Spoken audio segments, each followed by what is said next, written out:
quand je vois tous les malheurs, toute la misère dans le monde, tout ce qu'il y a autour de moi, j'aimerais tant biper Dieu et lui dire « oh, t'as pensé à moi? Enfin, Dieu, t'es où?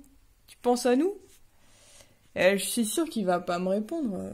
D'ailleurs, je me demande s'il m'a déjà répondu une fois. Puis est-ce qu'il peut me parler?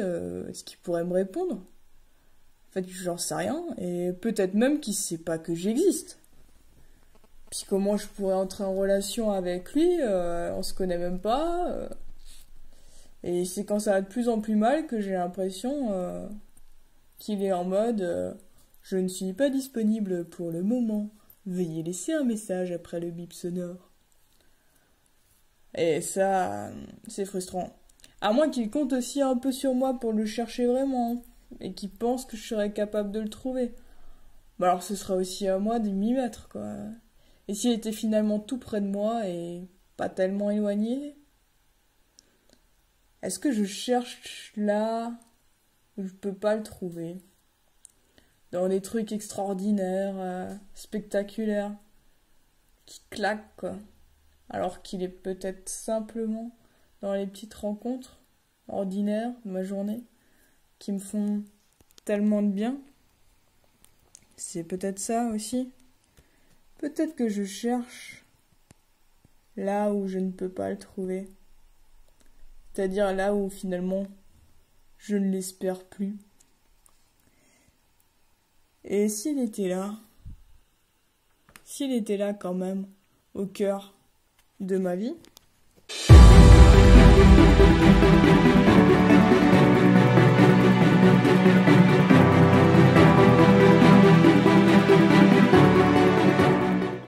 Dieu, t'es où? Mais t'es pas là, mais t'es où? Pas là. Est-ce que c'est ça que Dieu répondrait? Où est-il ce vieux barbu derrière les nuages? Est-ce qu'il se cacherait au fond de la galaxie pour ne surtout pas trop s'approcher de notre pauvre terre? Où se trouve Dieu? N'est-ce pas aussi tout simplement la question « Dieu existe-t-il » Souvent nous croyons en ce que nous voyons. Sur tel post, sur Insta ou Facebook, nous avons vu que machin était avec truc en faisant ceci ou cela. Nous faisons des selfies en vacances pour montrer fièrement où nous avons été. Mais avec Dieu, nous ne pouvons pas faire de selfies. Dieu n'est pas visible. Mais pour autant, n'est-il pas présent? Souvent, nous entendons que Dieu est amour. S'il est amour, n'est-ce pas normal que nous ne le voyons pas? Ce n'est pas parce que nous ne voyons pas les sentiments qu'ils n'existent pas.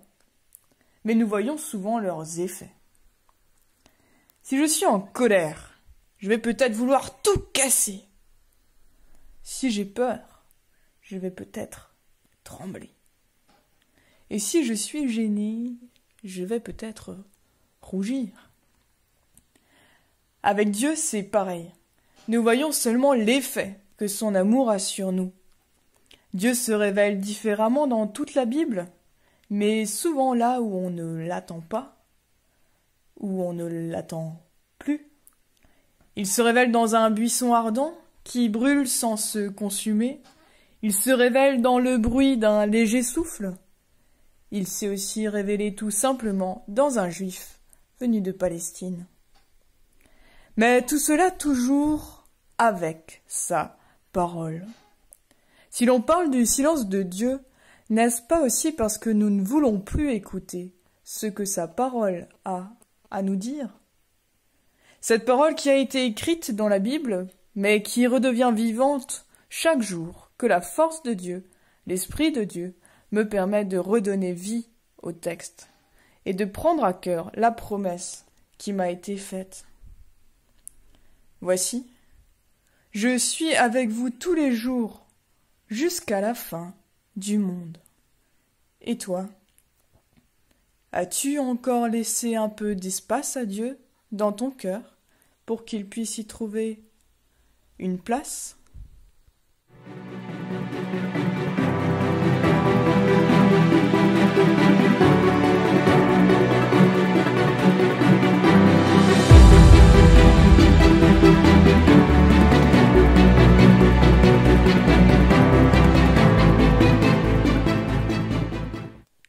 Arrivé à l'Horeb, Élie entra dans une caverne, où il passa la nuit. Alors le Seigneur lui adressa la parole. « Pourquoi es-tu ici, Élie » Il répondit. « Seigneur Dieu de l'univers, je t'aime tellement que je ne peux plus supporter la façon d'agir des Israélites. En effet, ils ont rompu ton alliance, ils ont démoli tes autels, ils ont tué tes prophètes. Je suis resté, moi seul, et ils cherchent à m'ôter la vie. »« Sors, lui dit le Seigneur. Tu te tiendras sur la montagne devant moi. Je vais passer. » Aussitôt, un grand vent souffla, avec une violence telle qu'il fenda les montagnes et brisait les rochers devant le Seigneur. Mais le Seigneur n'était pas présent dans ce vent. Après le vent, il y eut un tremblement de terre, mais le Seigneur n'était pas présent dans le tremblement de terre. Après le tremblement de terre, il y eut un feu, mais le Seigneur n'était pas présent dans le feu. Après le feu, il y eut le bruit d'un léger souffle. Dès qu'Élie l'entendit, il se couvrit le visage avec son manteau. Il sortit de la caverne et se tint devant l'entrée. Il entendit de nouveau une voix qui disait « Pourquoi es-tu ici, Élie » Il répondit « Seigneur Dieu de l'univers, je t'aime tellement que je ne peux plus supporter la façon d'agir des Israélites. En effet, ils ont rompu ton alliance, ils ont démoli tes autels, ils ont tué tes prophètes. Je suis resté moi seul, et ils cherchent à m'ôter la vie. » Mais le Seigneur lui dit « Va, retourne par le même chemin à travers le désert, et rends-toi à Damas. Tu iras y consacrer de ma part Hazaël comme roi de Syrie. »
Finalement, Dieu est où? Finalement, pour toi, Dieu est où? Qu'est-ce que t'en as conclu? Alors, on l'a vu dans la Bible, il y a plusieurs récits, et celui d'Élie est assez particulier. On voit que c'est finalement peut-être là où on ne l'attend pas que Dieu est, et peut-être aussi dans les choses les plus simples de la vie. Tout simplement le souffle, la respiration, et pourtant c'est ça qui donne la vie et qui permet à la vie de continuer de se poursuivre. Est-ce que c'est ça finalement, ce qui est le plus mystérieux avec Dieu, c'est que c'est dans les choses les plus simples aussi qu'on peut le rencontrer. Finalement, la question, est-ce que ce serait pas plutôt, est-ce que Dieu est là, plutôt que est-ce que Dieu n'est pas là?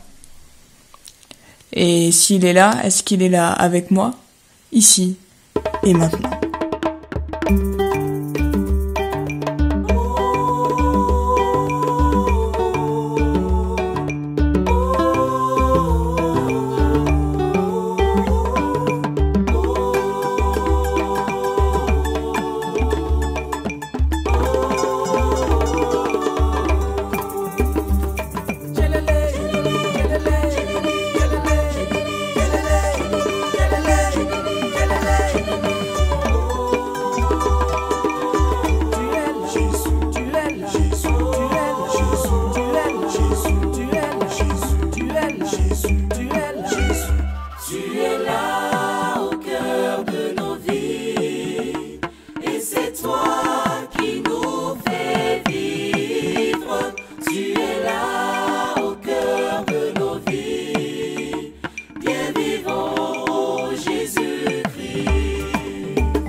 Dans tous les ciels de nos voyages,